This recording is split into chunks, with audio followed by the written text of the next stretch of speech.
Welcome to Reason and Theology, everyone. I'm your host, Michael Lofton, joined by co-host William Albrecht, contributor Elijah Yasi, and also Subdeacon Daniel Kakish, an Oriental Orthodox Christian, and esteemed guest, returning guest as well, Dr. Sebastian Brock, who is an expert in Syriac theology and the Syriac Fathers. How are you, Dr. Brock? Fine, thank you. It's great to have you back on again. Great to see you. Yeah, so today Hear we're you. Yeah, and today we're discussing, as you know, the Syriac Fathers, the Dormition and the Assumption of the Virgin Mary in the Syriac Fathers. So, could you Hmm. maybe introduce us to this topic a little bit? Maybe give us an overview.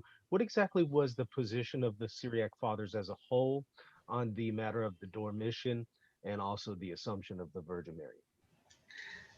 It's actually very difficult to give a straightforward answer because, um, unlike some of the Western churches, there's no sort of fixed document where you can find out what people believe. In fact, there were a lot of different beliefs around, and especially in areas where uh, people were, quite frankly, guessing.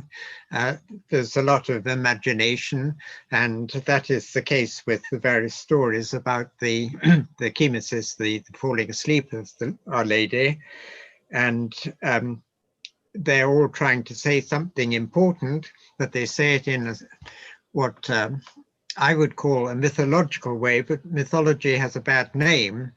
Mythology is really, if properly understood, is trying to convey a message about something where it's really beyond the human intellect. You can't describe it in rational terms.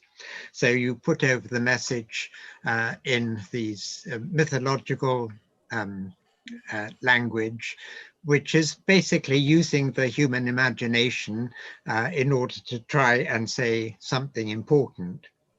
So I'm using the term mythological in a good sense, which is rather rare nowadays.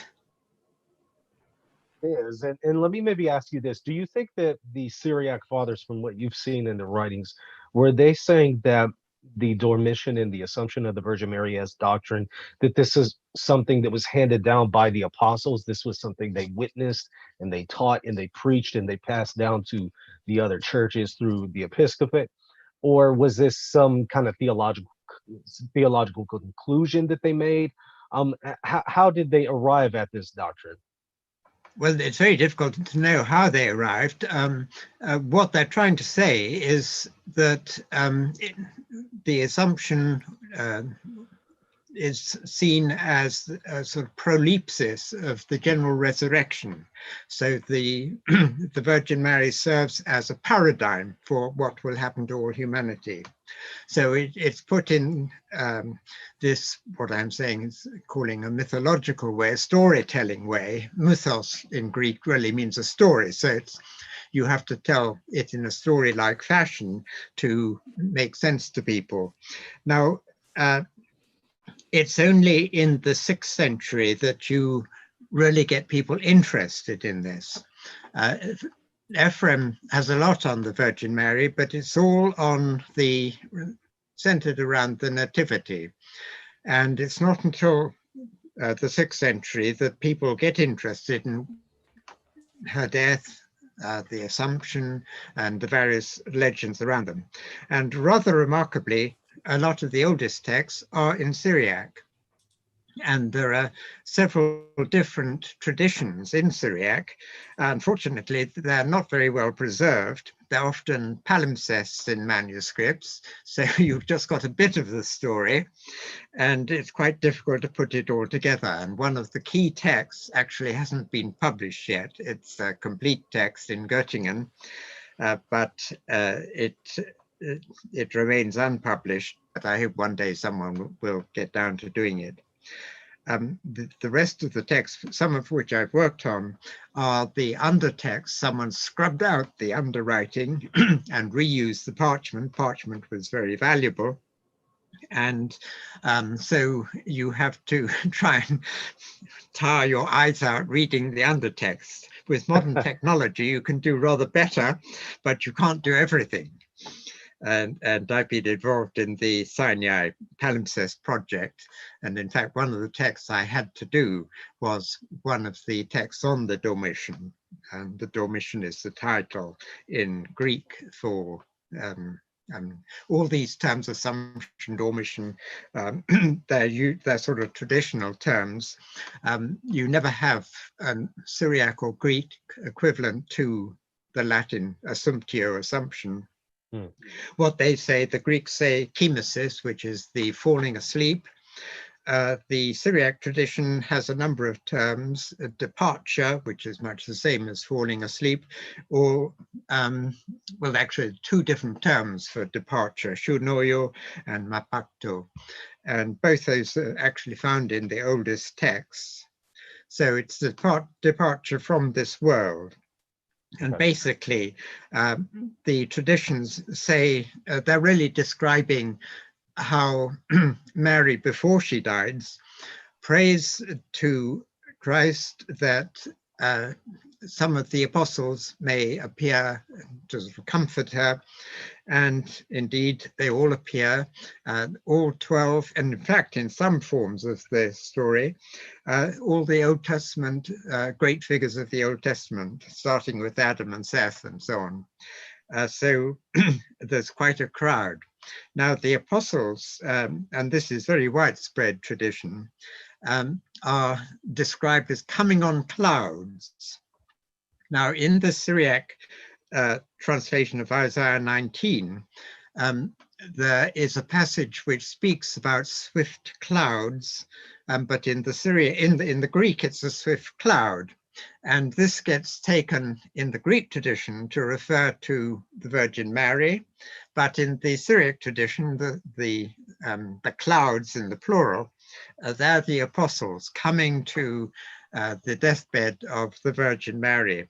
And I remember seeing some wonderful frescoes in Georgia in a medieval monastery of all the apostles sitting on their own clouds and traveling along. And that is how they are described as arriving either in Jerusalem or in Bethlehem. There are two different traditions. And that one I think is closer linked with Bethlehem. And then eventually Mary dies, but there's a great deal of things that go on before that, with all the apostles arriving. Some are raised from the dead, some are still alive. So this all takes quite a lot of time in the narratives. And then Mary eventually dies, and she's buried. And then this is where there's a slight difference in the different traditions. Looking at the liturgical text for the Syrian Orthodox tradition in the Indian edition of the Fenkitho, the festal hymnary, you just have her being buried, her body is laid in the earth, but her soul goes to heaven. But the more developed form of the tradition, which you get in the narrative text, is that after she died, Christ comes down from heaven and takes up his mother and conveys her body to paradise, whereas her soul goes to the abode of light, or sometimes it's the bridal chamber of light.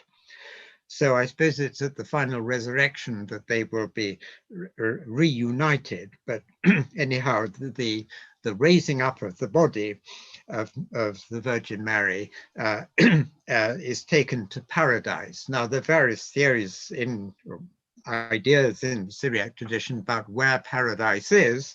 Some people thought it was actually in some quarter on earth, but that I think is the minority tradition inherited from a much earlier stage in people's ideas about paradise.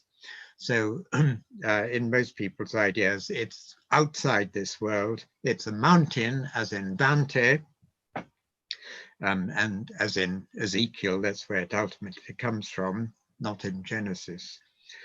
And so the soul of Mary rests in paradise. The soul of Mary rests in the abode of light, whereas her body rests in paradise. And that, as I say, at the general resurrection, it's assumed that these will be reunited along with the general resurrection. So that's basically how the narrative goes. And you'll find various traditions about how old she was, but these are all sort of secondary elements in the story. But what is intriguing is that people could visit the tomb, and they still do visit the tomb of the Virgin Mary at Gethsemane, but there are no relics from her body. So that is one of the mysterious things, which if her body is in paradise, that's not so mysterious. But when relics do turn up, they are of her clothing. And in the Syrian Orthodox tradition, I think it was in the 50s, her girdle turned up in Homs in Syria. And that is very important relic in the church in Homs. And I've actually visited it, and the shrine marking where the girdle is preserved. So you'll find, in fact, if you hunt around, that there are quite a lot of relics of different bits of her clothing, both in Eastern and Western tradition. But as I say, absolutely nothing, no part of her body, quite in contrast to the various parts of bodies of saints that are found or claim to be found in different places. So that is the sort of general outline of the story. But what is remarkable is that it's suddenly in the 6th century, we have all these texts, mainly palimpsests. They probably go back a bit earlier. So I suppose these traditions are sort of mulling in people's minds, and then for some reason, and I've no idea what the reason is, and I don't think anyone has, they suddenly start getting put down in writing. And it so happens that all the most ancient material is actually preserved in 6th century Syriac manuscripts. The Greek manuscripts are much later, and that applies to all the other manuscripts too. Jacob of Syriac, who died in 521, is said to have written a short poem on the departure of Mary. He doesn't mention the paradise tradition for her body, but he does say that her soul went to the bridal chamber of light. So that's the abode of light in the narrative texts. So Jacob of Syriac, and it seems that that homily is genuine, is really the earliest datable witness, I think. He died in 521. So that's right at the beginning of the 6th century. But it is remarkable that suddenly all these texts turn up. Yeah. And let me ask one more question, and then I want to pass it on to my brothers here, because I know they have a lot of questions for you, so I don't want to eat up all of the time. You know, part of the doctrine of the Assumption in the Catholic Church is that once the Virgin Mary is assumed into heaven, she's also crowned the Queen of Heaven. Is there such a notion of her crowning as the Queen of Heaven in the Syriac Fathers? Not exactly. She's called the second heaven, and the idea of crowning certainly comes in, but it's not as it were a central idea. And what is meant there by second heaven? Can you clarify that? The second heaven, it's really taken from late chapter, I forget, is it 16 in Book of Isaiah, and quite early on in Christian tradition, all sorts of Old Testament passages are linked with the Virgin Mary. And this is already happening by the 2nd century, probably. And in Syriac, by the 4th century, that's Ephraim's time, the whole lot of these types of Mary, So in liturgical poetry, you get her dressed with a whole series of these titles. And they're found in all the different Eastern and Western traditions.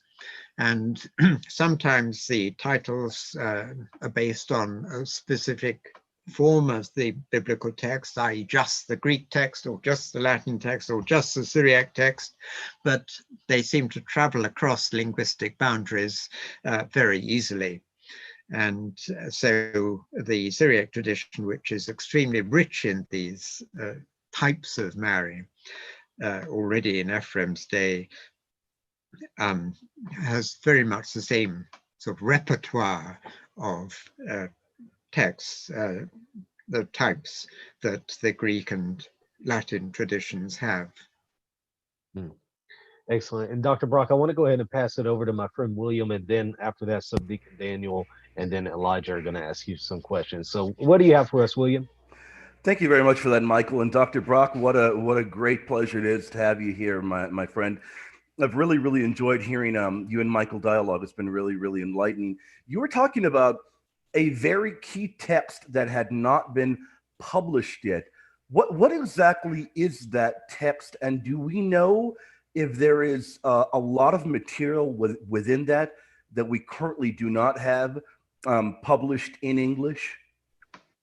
The text I'm thinking of is a 6th century manuscript in Göttingen, originating from St. Catherine's Monastery in Sinai, which is a great repertoire for texts on Mary, early texts in Syriac. And I've actually read the text from microfilm, I think. Wow. And it corresponds to these palimpsest fragments that we have, which are incomplete.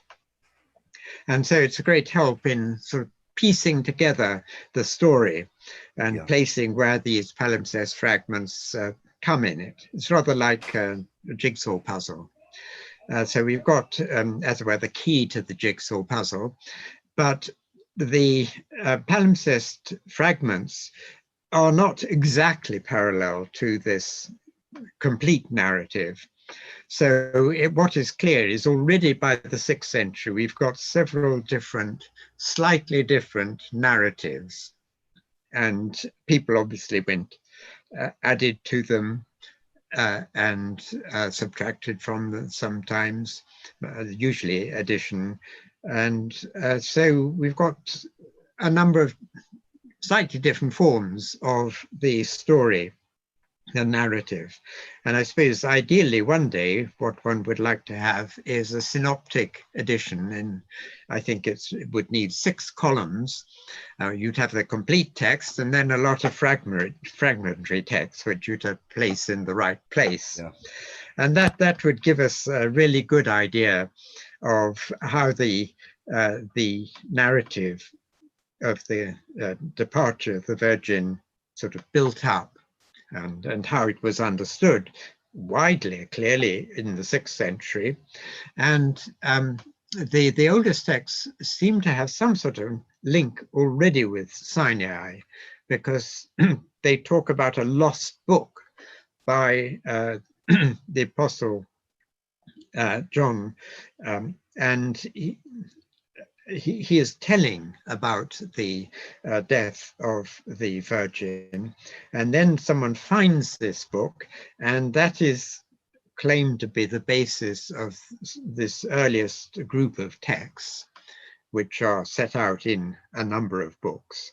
And then eventually this gets incorporated into a full biography of the Virgin Mary, starting with her birth. And that biography is in fact built up of several different well-known sources. It starts with the Proto-Gospel of James, which is probably a 2nd century text. And then it has the Infancy Gospel of Thomas. That's a later text, but it's well known as quite separate. And then a third element, which probably can only have got added in the Arab period, is the a narrative attributed to a bishop of Alexandria, Theophilus, about the journey of the Holy Family to Egypt. Now, this is in Egypt today. This is a very strong tradition, and you can go on a pilgrimage to all the different places the Holy Family visited in Egypt on their way to Old Cairo. And that, according to most people, was composed in Arabic, probably early in the Muslim period, and then translated in Syriac, and then it got into this complete biography of the Virgin. In fact, I've looked at both the Syriac and the Arabic forms. They're not very close. Syriac is actually rather more straightforward than the Arabic. So this is a question that needs examining. Again, there are an awful lot of questions where a lot of research is still needed. And Dr. Brock, my friend, it is really a blessing that we have you, because you have been an incredible light to the church, to the ancient church, with the amount of work you've done, and I greatly appreciate it. And one thing that I'd like to bring to light is I dialogued with you on this not long back when we were talking about the great Ephraim, and we briefly talked about the hymns on the Nativity, which is verse 7, and you helped me out there with a Bible translation where we've got Ephraim talking about Our Lady. I wonder if you can maybe touch upon that a bit. What exactly, because I know that this language here can be a bit perplexing to people. What is Ephraim exactly saying in there in this in this nativity hymn of his, where he's basically saying, I am going to enter his living paradise, and in the place where Eve became guilty, I shall glorify him. What is occurring there in the mind of Ephraim with our Blessed Mother? I've completely forgotten about this passage, so I'm not sure I can answer that very well. Let me try and remind you. Yes, you'll have to remind me. Yeah, it was that area in where Scholar O'Carroll noted that Ephraim sees Our Lady lifted on the wings of Christ. Oh, yes, yes. Okay, you remember? Yes. Yeah, so I was just wondering because I was looking at O'Carroll's notes where he says, Our Lady is lifted in the wings of Christ and carried through the air, where she's already received the garment of glory, and then we see her entering into paradise. I wonder, in your opinion, is this an assumption of sorts? Is this a translation of sorts? What would you say exactly is happening in the great Saint Ephraim here? Well, what I can't remember now is whether this is one of the genuine hymns of Ephraim. It is genuine. Yeah, remember it was the one we talked about, and you said it is definitely genuine, and there is a translation in Kathleen McVeigh's volume. That's right. Yes, I vaguely remember. There we go. Well, the robe of glory, according to Ephraim, would have been put on when the divine word was in the womb of Mary, because this is where early Syriac tradition understood the baptism of Mary. So it's the presence of Christ in her womb, just as his presence in the River Jordan is, as it were, the paradigm, the starting point for Christian baptism. Now, I simply don't remember enough about the whole context of the poem to answer the rest of your question. Ephraim's language is often quite difficult to understand and should not be taken literally. Very often you find him saying things which, if you put them literally, if you took them literally, it would be certainly go against what he was really thinking of. It's this interesting of the Syriac Fathers in, as it were, telling stories. It's not a question of providing historical information. So this is illustrations. It's rather like the illustrations to a book or to a novel or something. It's you shouldn't take them literally. Yeah, Yes, that I'm is a sorry. really, Simply yeah, don't no, remember no, the the rest of the poem yeah, no, sufficiently no to read. problem. Yeah, that's a really, really good point there, Dr. Brock. It's fantastic, and you're right. Um, a lot of the stuff that we see in Ephraim, as we talked about in the previous show, if we take a lot of the stuff he says in a literal fashion, it can lead us all to all sorts of directions, which is precisely what we had previously talked about in terms of the baptism of Mary, as well as we've gone into that as well before, which is fantastic. But I wonder what is are there any other fathers within the Syriac tradition that are very well known outside of Jacob and outside of Ephraim that would have talked about perhaps maybe our dormition or an assumption of our Blessed Mother, maybe texts that were bedrocks back in the ancient church that maybe come to your mind? Well, there are these biographies which have nothing directly to do with these poets. In fact, whether they even draw on them, I'm not sure, probably not. They're completely independent. And what we have is a West Syriac biography, which hasn't been really studied properly. Some years ago, an Indian friend of mine translated from Malayalam, the local language of Kerala, this text, this biography of the Virgin, into English. And she sent it to me to sort out some problems she had. And that was published in India, in Kerala. It's called the Biography of the Blessed Virgin. And that goes back through the Malayalam translation, which she was working from, to a Syriac text, which is found in quite a number of manuscripts. And the late Syrian Orthodox bishop in Holland, Marjulis Cicek, he actually published the Syriac text.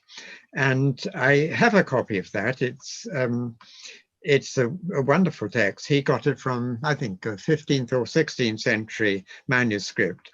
So that was actually very useful when my Indian friend asked me to check a few things, because then I had the Syriac original there. And names in particular get very corrupted when they go through different languages. So that was one of the things. Now, beside that West Syriac biography, which was clearly quite popular because a number of manuscripts, there's also an East Syriac one, which partly draws on the same material. So it starts off with the Proto-Gospel of James, and has some curious legends associated with Edessa, about the conversion of Edessa. And then it goes on to the departure of Mary at the end, evidently going back basically to the same material. What it doesn't have is anything about the journey into Egypt, as far as I can make out. Now that too, that's been published a long time ago by Wallace Budge, who's more famous for his work on Egyptian mummies and Egyptian things. Well, he was actually a good Syriac scholar and published a lot of important texts, including this. And that, if one reads that, one can see that it's telling exactly the same story, using the same sort of sources, but telling it in its own different fashion. Now, if you turn to the liturgical text, you've got an awful lot of hymnological material in the text for the 15th of August. They're chiefly in the West Syriac tradition. In the East Syriac tradition, you have to look in a number of different places, but there's a lot of hymnography on Mary in both traditions. Incredible. So, I'm sorry for interrupting, Dr. Brock. yeah. I'm curious. I've got to know, and I don't want to hog up all the time. After you answer this for me, I'll pass it to my brother, Subdeacon Daniel. But Dr. Brock, are you by any incredible chance working on anything new where maybe you are translating something or providing us something as part of the Syriac tradition on Mary, or really anything within the Syriac tradition? Because you, in my opinion, my dear friend, you are the foremost and the best on this issue. I've, at various occasions, I've been asked to write something about Mary in Syriac tradition. Please do. And a few of these have been already published. Others are said to be awaiting publication. The last one I did was actually in Romania. And I guess that will come out one day, but I haven't heard anything about that. I did publish fairly recently in a fellowship for a Russian scholar in conjunction with another Russian colleague, some of these palimpsest texts on the Dormition. That's a very technical piece of work because these are fragmentary palimpsests. My friend did one palimpsest, which is under an Arabic top text, and I did another, which is under a Syriac top text. And these are all part of the early legends, stories about the Dormition, and which need well, piecing into the fuller narrative in this manuscript in Göttingen. Incredible. Thank you very much for that, Dr. Brock. Thank you very much for allowing me to pick your brain. I'm going to pass it over to my dear brother, Subdeacon Daniel. Thanks again for joining us, Malfono. We're very happy to have you, and the Syriac Church is very happy to have you. May God preserve you always and give you a long life. I want to ask you about you, since you mentioned, I know the show is about the Dormition and Assumption, but you mentioned briefly the baptism of Our Lady. Yes. And the robe of glory. So I wanted to ask, in the introduction of Mary Hansberry's book, the Jacob of Saruj book on the Mother of God, you wrote the introduction, and you mentioned the static view and the dynamic view for the Virgin Mary. Can you expand on that, if you can, please? Gosh, that's a long time ago. Yeah. With reading what is, I forget what I had in mind. It was about her life and virtue, whether or not she was always in the state of Eve, or whether she wasn't in the state of Eve and then eventually achieved that virtue. Vaguely I remember. Yes, I think from the Syriac point of view, Syriac Fathers, it's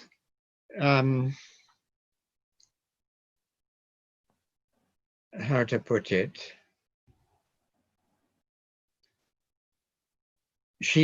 they're very emphatic that the reason she was chosen in the first place was that there was no one in history who was so pure as her. They're not talking about purity from a Western point of view, original sin or anything that. There's no exact correspondent to that idea in the Syriac Fathers. You have something vaguely similar, but they're not concerned with that. So it's the preservation of her, as it were, innate purity.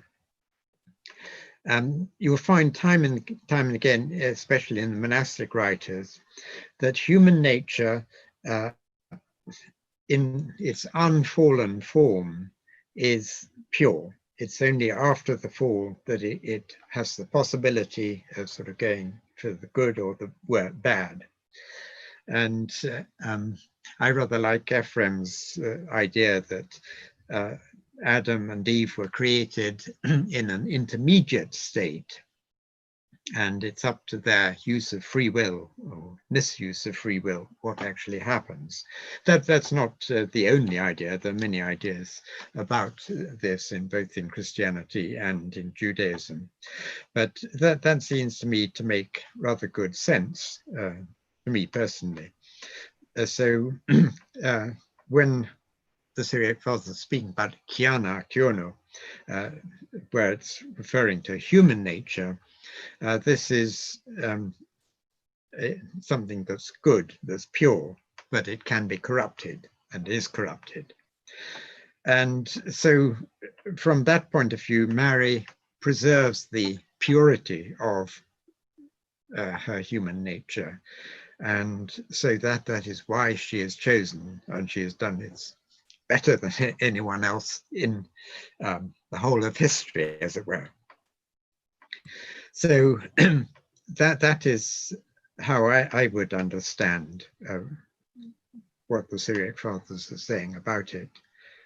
And so I would probably have called that the more dynamic view rather than a static view that she's created in this superhuman form and it's there from the beginning. So it's a constant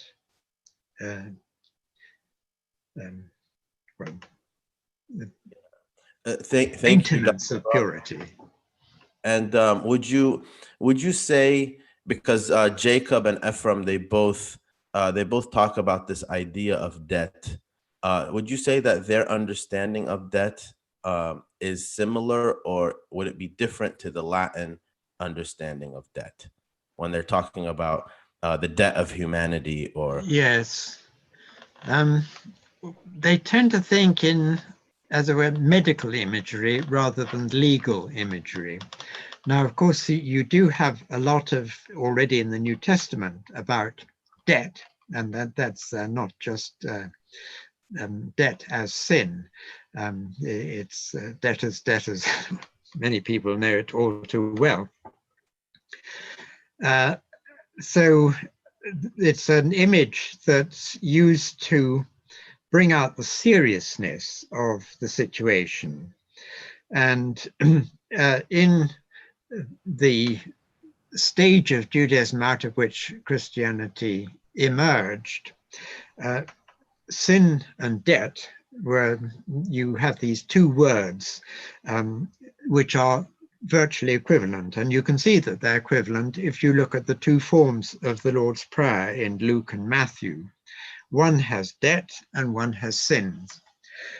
They mean exactly the same. It's just the debt indicates that it's representing more literally the Aramaic underlying text, which our Lord would have used, whereas sin is translating it into the sense which he was using it in. So these two terms are very closely linked, and quite often in Syriac writers you do have the idea of harbar, debt, as debt in the sense that we today understand it as financial debt and so on. But the predominant view, I would say, especially in the early fathers, is more to look at sin as being wounded. And this is very prominent in Ephraims, who is writing in the 4th century, slightly before Ephraim.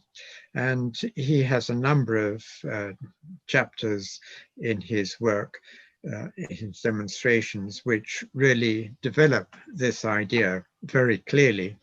And then throughout Syriac literature, and especially in hymnological literature, you'll find that Christ is called the divine physician, the divine doctor. And this imagery of medical and the Eucharistic host is called the medicine of life. So this medical imagery is far more predominant in the Syriac tradition than the legal tradition, legal sort of way of looking at things, which is more predominant in the Western tradition.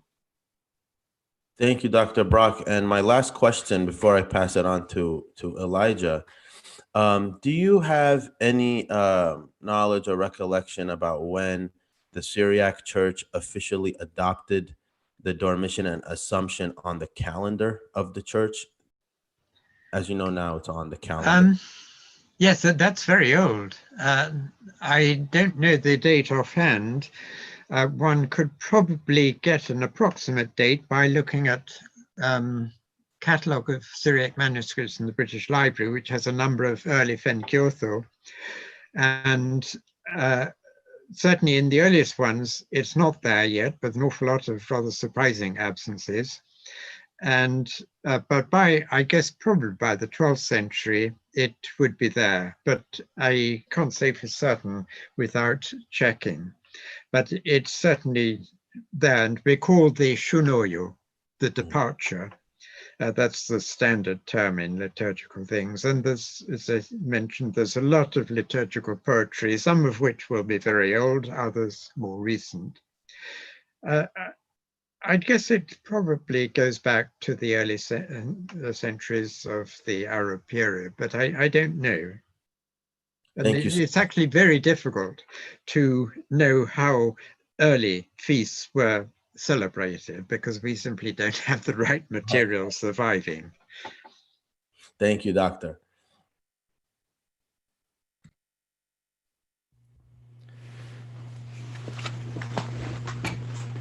Hello, Doctor. Dr. Hello. Sebastian Brock, how are you? Thank you for being on again.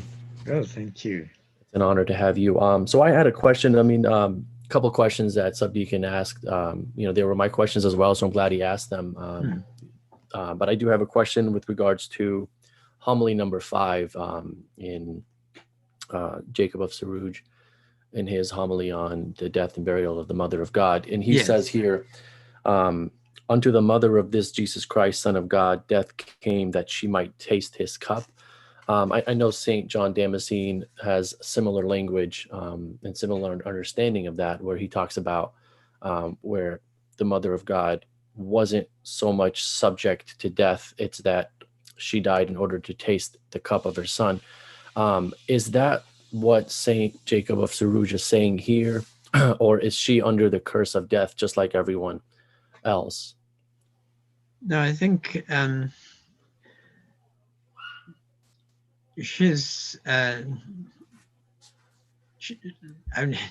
I suspect, you can never tell with Jacob, I suspect she's saying that she's sharing in the same death that her son shared, just as, in fact, in that same poem, she seems to share the tomb. It's called the Tomb of Nicodemus. So that's an interesting tradition. I don't remember seeing that elsewhere, but then I haven't hunted very closely for it.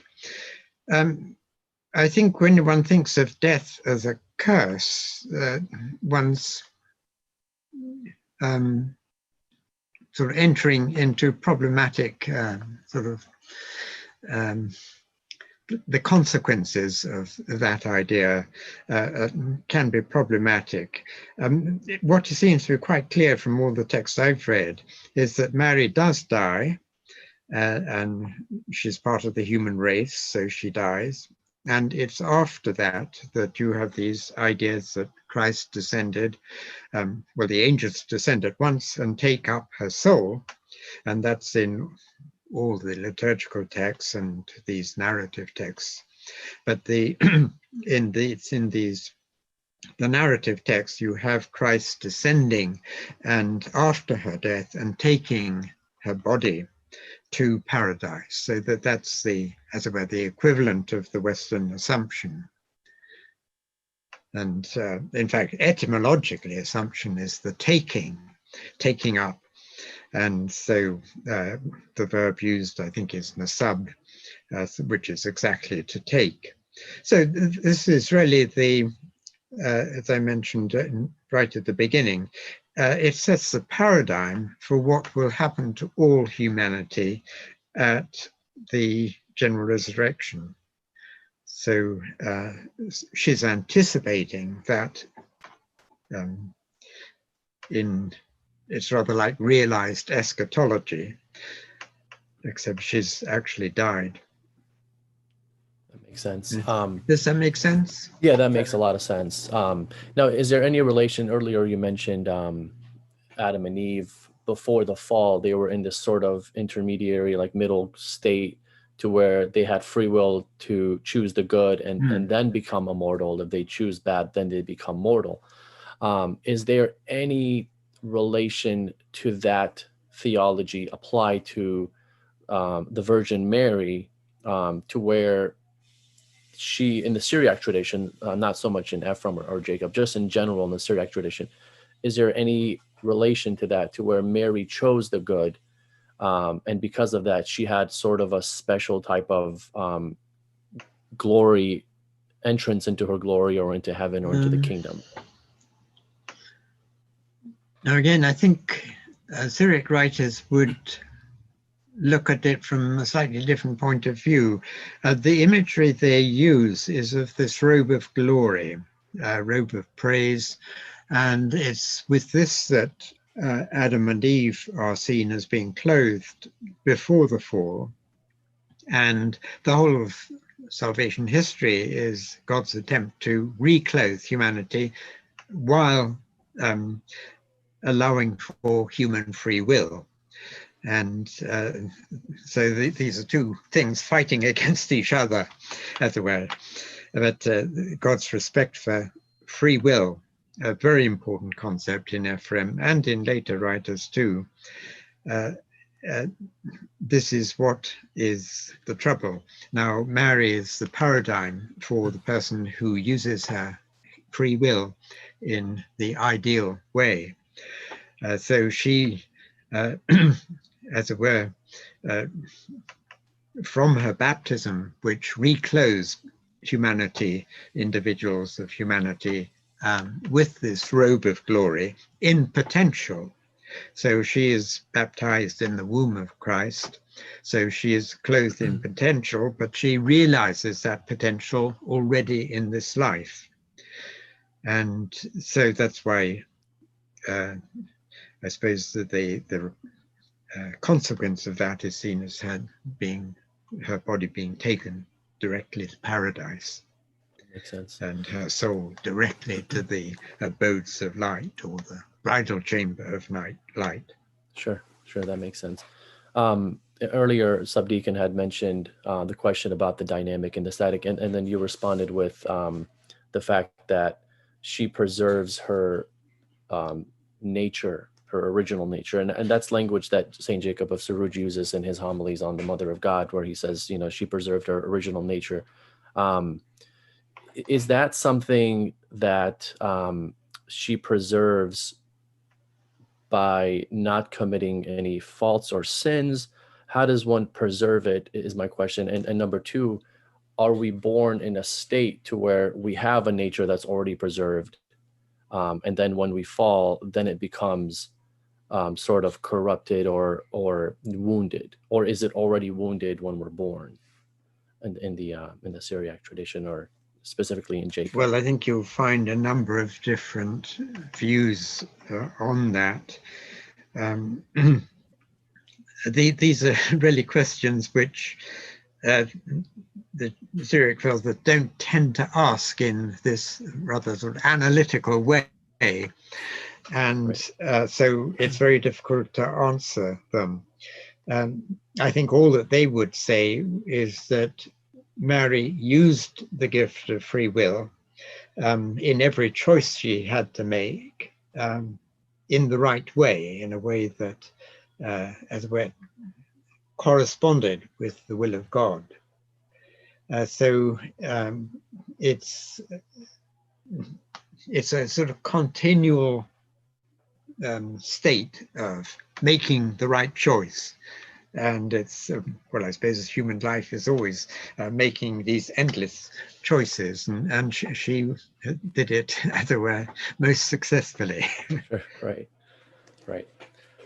Last questions I have is in the earlier Syriac tradition, you have this idea of Mary's soul being assumed into heaven, would you say it's a development in any tradition, in any apostolic tradition, that her body was also assumed with her soul? Or would you say that that was early on believed from the first centuries of Christianity? Well, all these ideas got sort of gradually developed. And after all, the incarnation and the life of Christ on earth was such a dramatic thing that the early church fathers had great difficulty in trying to understand what it's all about, how to fit it in. And that's not easily done. And so you get a lot of speculation in the early centuries, some of which was cast away as heretical, and we only have fragments of that left, usually from people who were writing against particular heresies. And then eventually people got interested in wider questions. And so if you look at the history of dogma, you see the sort of fashions. You move from one particular aspect to another, and it's only in the 6th century, and for reasons that I said I don't know, and I don't think anyone knows, that this sort of sense of inquiry on the part of all the people living then, or the intellectuals, was, what about Mary? How do we understand that? And with the Nativity, you've already in the time of the 4th century in Ephraim, a lot of developed thinking about that. But moving on to her death, I suppose because there weren't any very clear early traditions about it, people didn't really think too much about it. And then suddenly, for reasons unknown, people started thinking about it, and it produced this really quite extensive literature of these narratives, which are really told in a storytelling fashion. So you've got things which are, of course, physically totally impossible, but they're not meant to be taken literally. I suppose the nearest analogy would be, well, I'm not sure what. I mean, one does not take novels, historical novels, to be historical documents. And that's, so these narratives are much more like historical novels that telling how people imagined, and sometimes their imagination is sort of on a totally unliteral level. So they're using images to describe something which is, well, basically undescribable, but they're trying to convey a message. So I think that's what's happening here. And so people, I suppose, are interested in the final resurrection. And so this is one of the things that are tied up with that. And so it, as it goes off on its own, and goes off a tangent, and these traditions build up. But that's put very crudely, I'm afraid. Thank you, Dr. Brock, for your time. Appreciate it. Yeah, thank you. I'm afraid there's so many questions which remain unclear about this material. And as I say, there's a lot of texts which haven't been published yet. And one day, perhaps, one might get a clearer picture of how these narratives came about. Sure. Dr. Brock, just for clarification, are you saying that the Assumption and the Dormition and the Syriac theology is a development of doctrine? What I'm saying is that, well, like Newman, doctrine doesn't come straight out of the apostles' mouths. It's the sort of growing experience of the church over centuries. And so that's why you only get a real better understanding of Christology, or better understandings, I should say, in the 5th century with the Council of Chalcedon for the Western tradition, and the Eastern tradition, the Syrian Orthodox and the Church of the East, of course, have their own traditions, but it's in that century that people, as it were, discover their understanding of what this mysterious coming together of human and divine and how to explain it. And as modern ecumenical discussion has realized from the beginning, there's no one way of describing this. There are many different ways, and most of them are legitimate. Perhaps not all, but most of them are perfectly legitimate. And it's in ecumenical relations, the importance is to realize, to understand and realize that your opponent, the other church, has an acceptable Christology. You may not like it, the expression, the way it's expressed yourself, but you don't have to take it. But the important thing is to recognize it as a legitimate thing. And that is something that's quite difficult for some people to accept. They think that there's one particular formula, but these are things that are beyond formulae. You can't express a mystery in one set of formula.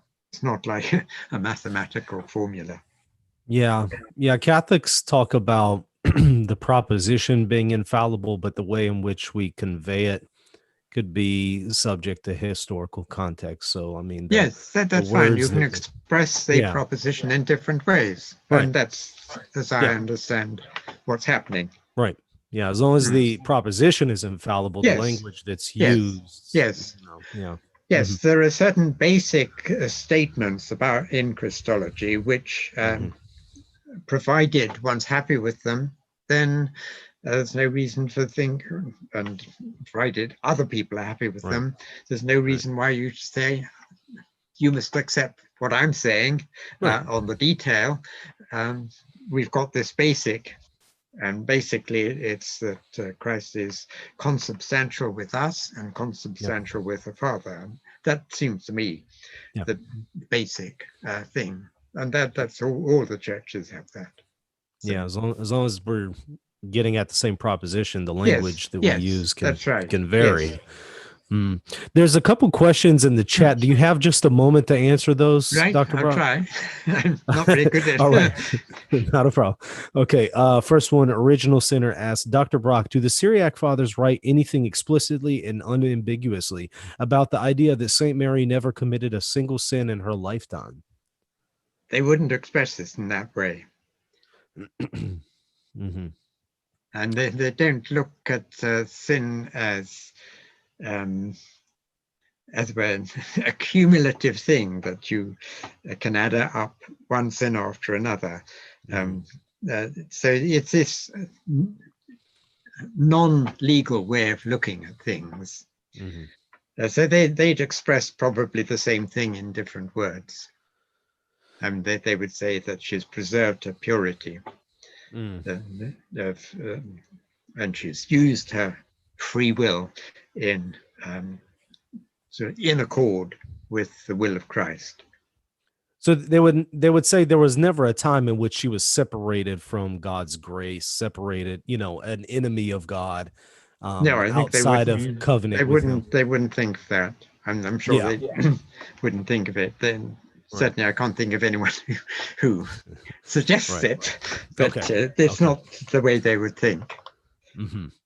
Now Benjamin D asks, is there any legitimacy to the idea that the Marian ideas and devotions such as Marian prayers and the Assumption first arose outside of proto-orthodoxy? I'm not quite sure what it's meant. Maybe there has been the thought that some of these narrative traditions about the chemesis started up in the non-Chalcedonian tradition.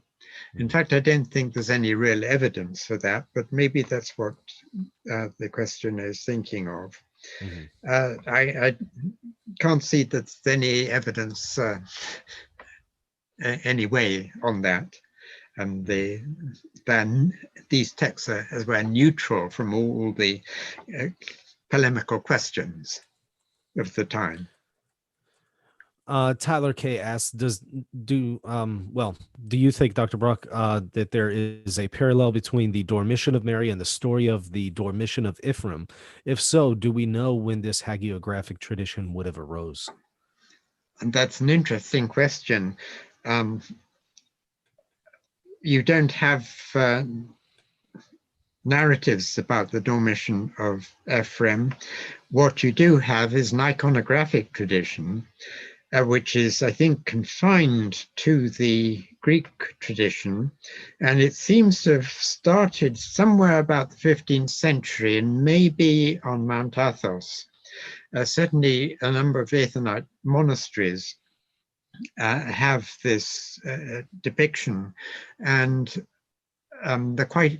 it became quite a fashion to portray it in icons.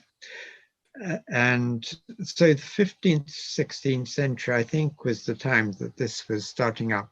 How that started up, I just don't know. And the tradition is still there. I don't think I've seen modern icons of it. But certainly from an iconographical point of view, it's modeled on the Dormition of the Virgin. But why, I don't know. Anthony Cornett asks, is there a comparable Syriac text that relates to the Georgian text of the life of the Virgin, supposedly written by Saint Maximus the Confessor? There are these narrative biographies in two different forms, Eastern and Western, but they're not related to the text attributed to Maximus. Now, Georgian, in fact, has a lot of very early traditions, like Syriac. So someone who's working on these traditions needs to learn all sorts of different languages. Teresa asks, does the Syriac tradition have images of the Sacred Heart and Immaculate Heart of Mary? We have beautiful set that we came across at an antique shop, and they look Syrian. If there are, they're due to Western iconography. I don't think I've seen them myself. No, these are probably, in the 19th century, Italian iconography was extremely influential in the Middle East. And there are an awful lot of things which became very popular and are rather frowned on by some of the ecclesiastical authorities because they are definitely Western. Now, Subdeacon Daniel, I think that you spotted a question there from John. Can you go ahead and call it out? Because I'm not seeing it offhand, but I want to get to it. Do you have it there in front of you? Yes, I have. It's from Jobin. I'm sorry. Okay, go ahead. No problem. He says, does the later Syriac Orthodox liturgical texts maintain the Mariology of Saints Ephraim and Jacob consistently, even if not direct references to their works, or was it changed in thought? It wasn't certainly represents it pretty well. It's developed. It certainly wasn't changed, and I think that's misleading to say it was changed. It's simply developed. I mean, Ephraim himself has nothing on the Dormition. Jacob only has this one poem, whereas in the liturgical text for the Dormition, there are a whole lot of poems which deal with the traditions about the Dormition. So simply a development. And that's natural in hymnography of every tradition. You get developments, people get the new fashions, as it were. So you want to, new topics people want to talk about. And so you get hymnography developing in that way. Okay. And I don't see any other questions, so let me ask y'all this. Do y'all have any final questions for Dr. Brock? Any one of y'all, Subdeacon, William, Elijah?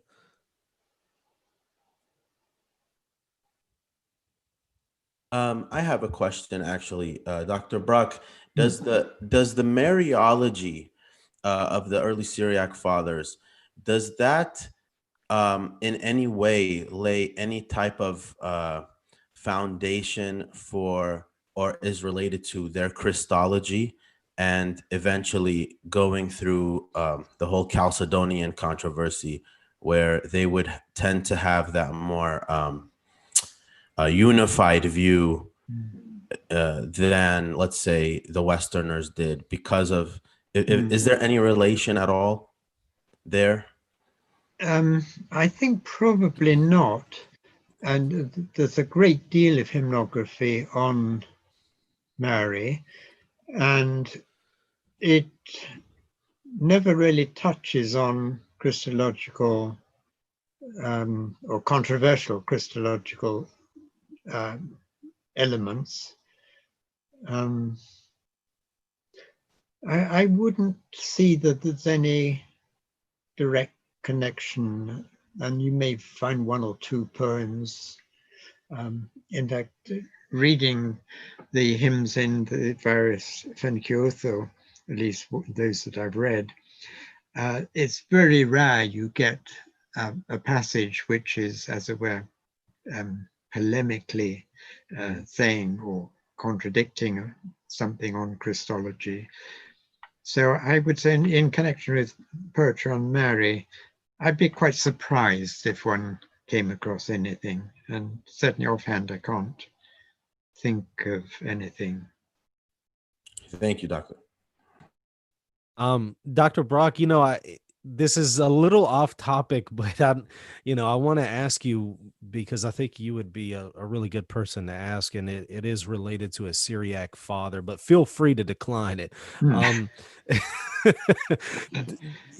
Saint Isaac of Nineveh, there's been a lot of discussion that he believed in apokatastases, and I'm just trying to work through this myself. Do you know if that is the case, or is that actually false? I've heard kind of both ways. Again, feel free to decline. No, I'm happy to try and answer that. In fact, the chief passages are in the second part of Isaac's writings, which I published. I came across a manuscript actually in Oxford of the lost second part. And right at the end, he has this very tentative view on, he says, what about Gehenna? How does that fit in with the idea of a God of love? And as he understands it, and it's a different way from how the Greek fathers understand it, or those Greek fathers that go in for this view, like Gregory of Nyssa, he understands it purely in terms of God's love. So, and the question is Gehenna eternal or not? Now, of course, one's got all sorts of very difficult philosophical questions. What do you mean by eternal? And what happens, how is it related to human historical time? So it's a question of these things are involved. But from Isaac's point of view, so he's saying that the basic starting point, and quite often he says, you've got to start off with the idea that God is love.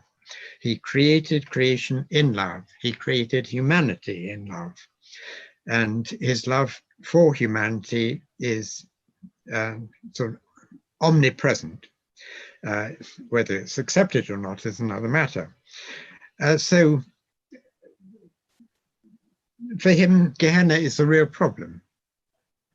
Because if it's eternal, God is defeated. God's love is defeated.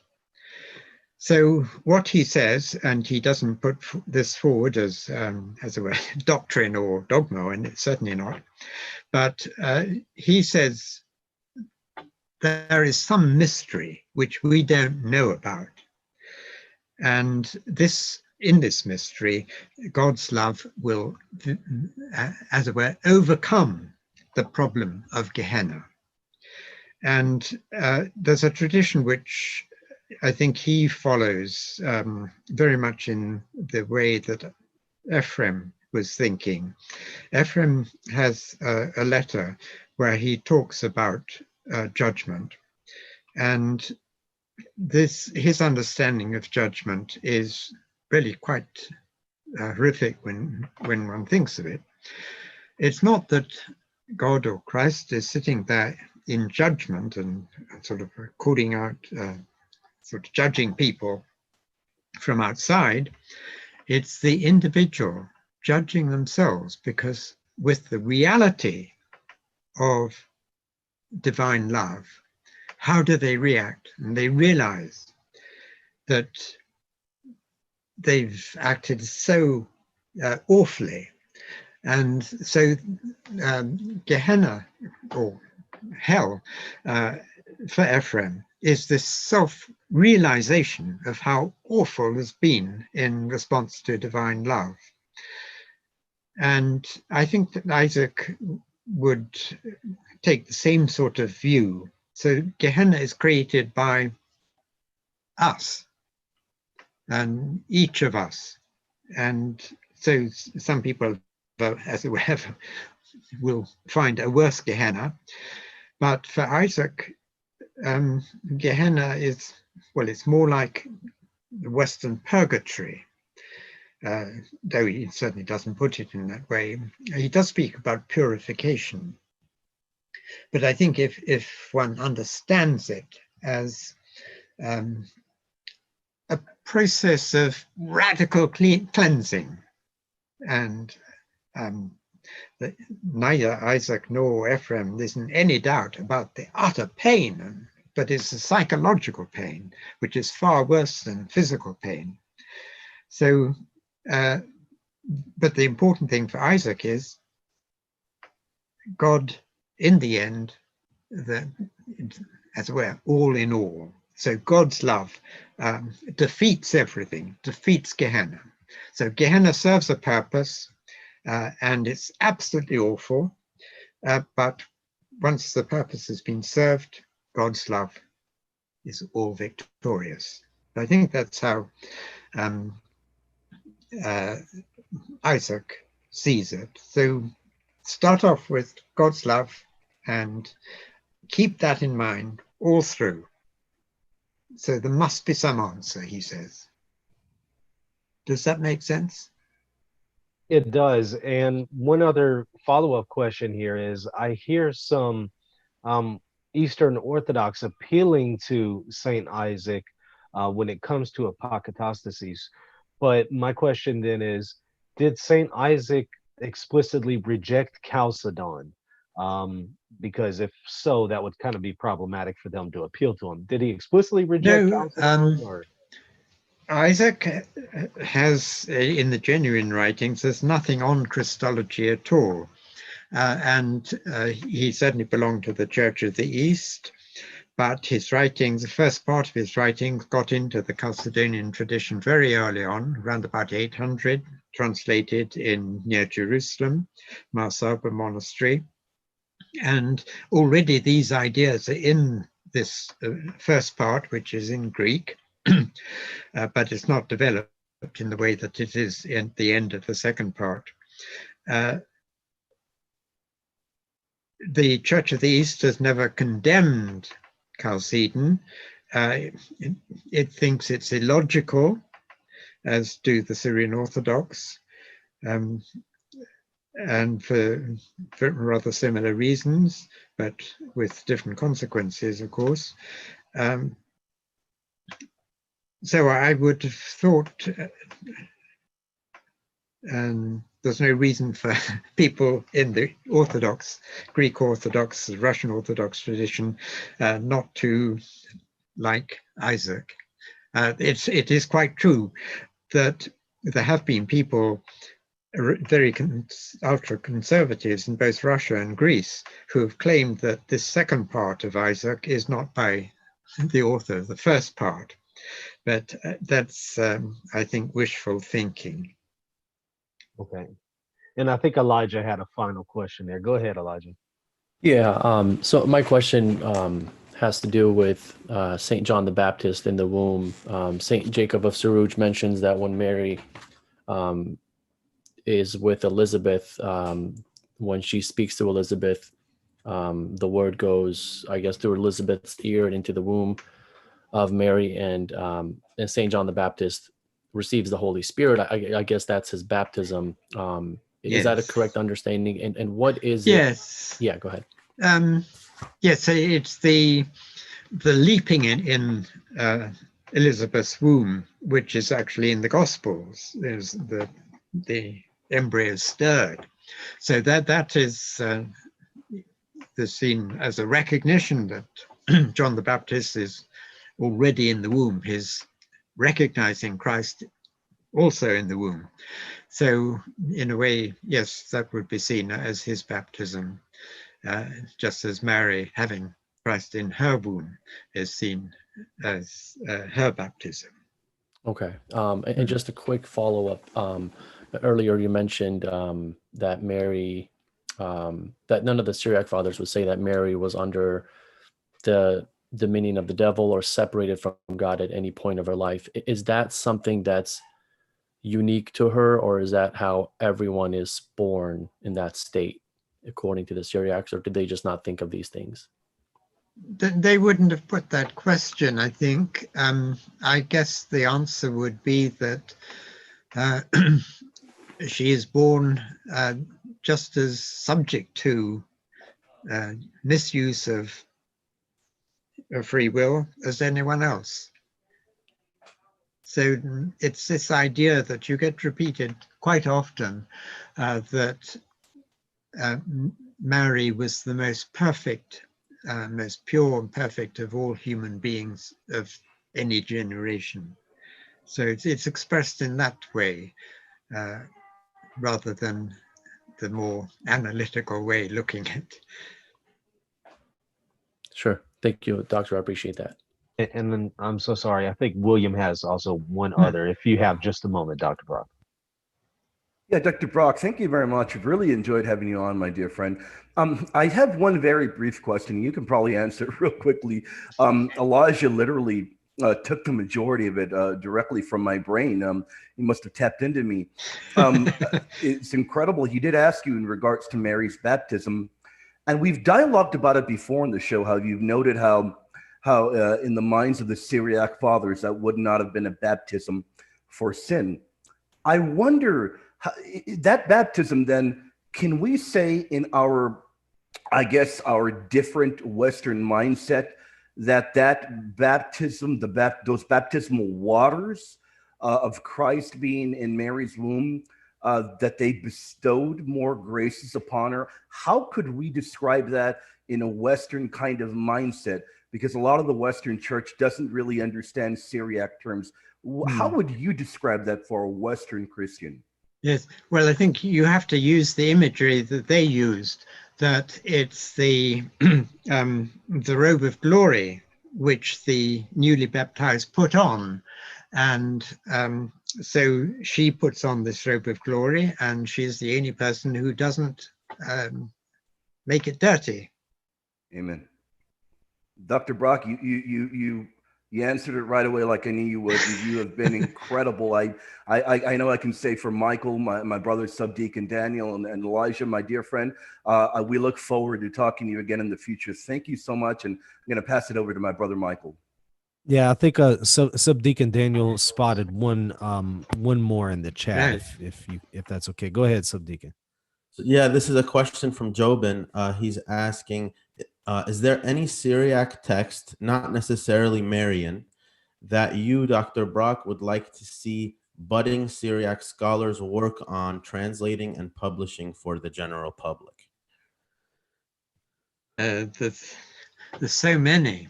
That's difficult to single out. Well, personally, I like Jacob's homilies. I've translated quite a number, but many of them aren't published yet. And there's this series that the Gorgias Press is doing of Jacob's homilies. And we've actually done quite a lot it must be getting on for 30 or 40 now.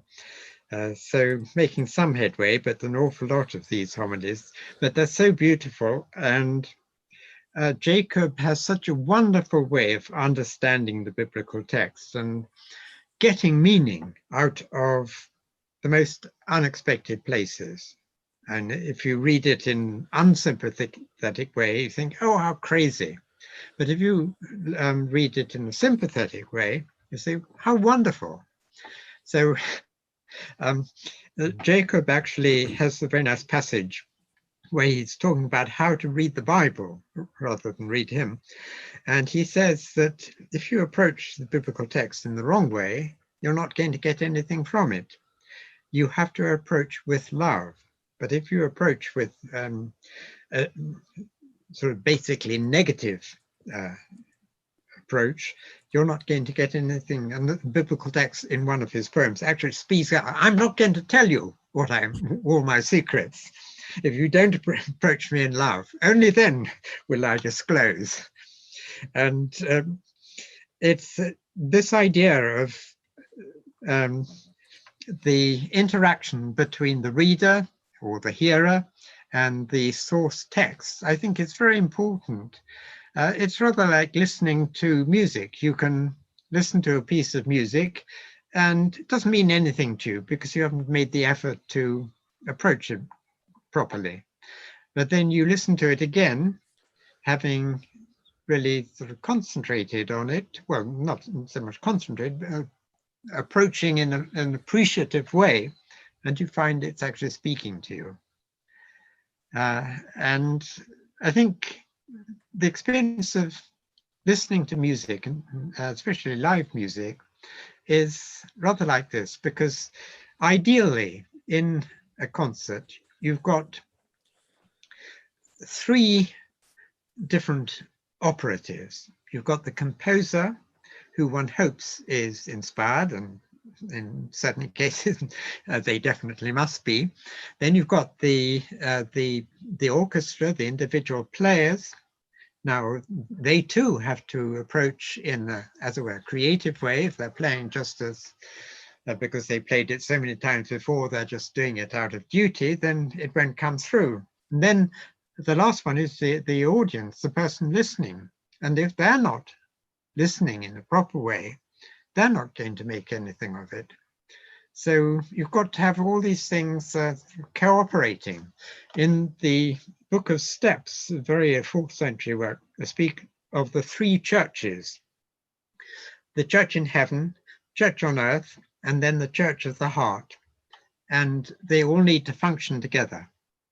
So that's on a vertical level. So on a horizontal level, you have this biblical text, the translation, and the reader, or the composer of music, the orchestra or player, and the hearer. So I think all these things need to cooperate.